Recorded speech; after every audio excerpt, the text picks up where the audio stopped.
Bonjour les enfants, aujourd'hui je vais vous présenter une nouvelle leçon de la grammaire. Mais avant de commencer, je vous invite à prendre le manuel page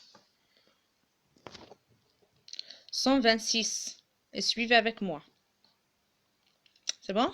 Très bien. Alors, d'abord on va faire un petit rappel de la leçon précédente.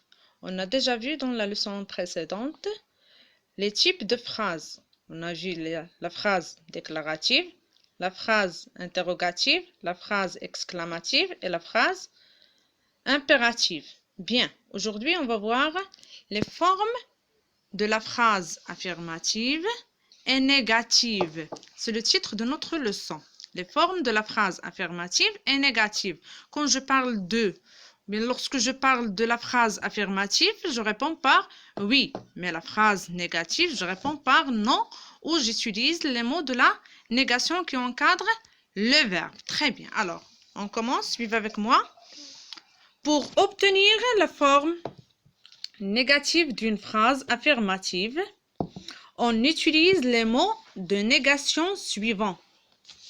On a ne pas, ne jamais, ne plus, ne personne, ne rien, personne, ne, ni, ne. Bien, alors on va voir la première phrase. Suivez avec moi. La première phrase, on a « Je parle à haute voix ». C'est une phrase affirmative simple.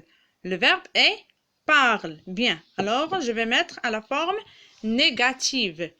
Je ne parle pas à haute voix, ne avant le verbe et pas après le verbe. C'est-à-dire, les mots de la négation encadrent toujours le verbe. C'est bon? On passe au deuxième. Ne jamais. Alors, quand on utilise ne jamais, ils vont souvent ensemble à la piscine. Ils vont toujours ensemble à la piscine. Lorsqu'on a souvent ou bien toujours dans la phrase affirmative, alors à la forme négative, il devient « Ils ne vont jamais ensemble à la piscine ». On remplace souvent et toujours par « ne jamais ». Le troisième, « ne plus ». Ils se rendent encore vite. Lorsqu'on a encore, on le remplace par « ils ne se rendent plus visite ». Ici, on a gardé ce parce que c'est un verbe pronominal.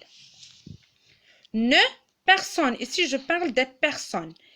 Elle a vu quelqu'un. Elle a vu tout le monde. Toujours, je parle des personnes. Alors, à la forme négative, je dis « il n'a vu personne ».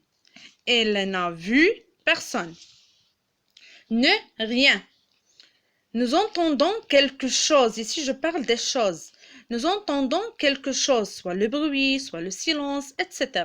Alors, nous n'entendons rien. Toujours les mots de la négation encadrent le verbe. Nous n'entendons rien. Personne, ne.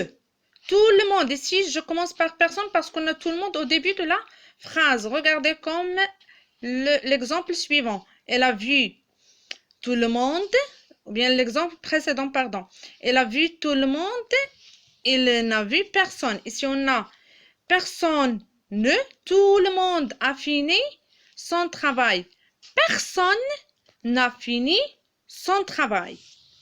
Le dernier exemple, on a ne, ni, ne. Alors, on va voir quand on utilise soit les premiers ou bien les deuxièmes. Pour les premiers mots de négation, elle a dansé et chanté. Ici, on a deux actions. Elle a fait deux actions ou bien plusieurs. Alors, lorsqu'on a les actions, on utilise « elle n'a ni dansé ni chanté ». Elle n'a ni dansé, ni chanté, ni écrit, etc. Ni, ne. Ton père et ta tante, ici on a des personnes, sont venus chez nous. Alors, ni ton oncle, ni ta tante ne sont venus chez nous. C'est bon? Alors, c'est notre leçon d'aujourd'hui. Vous avez bien compris? Très bien.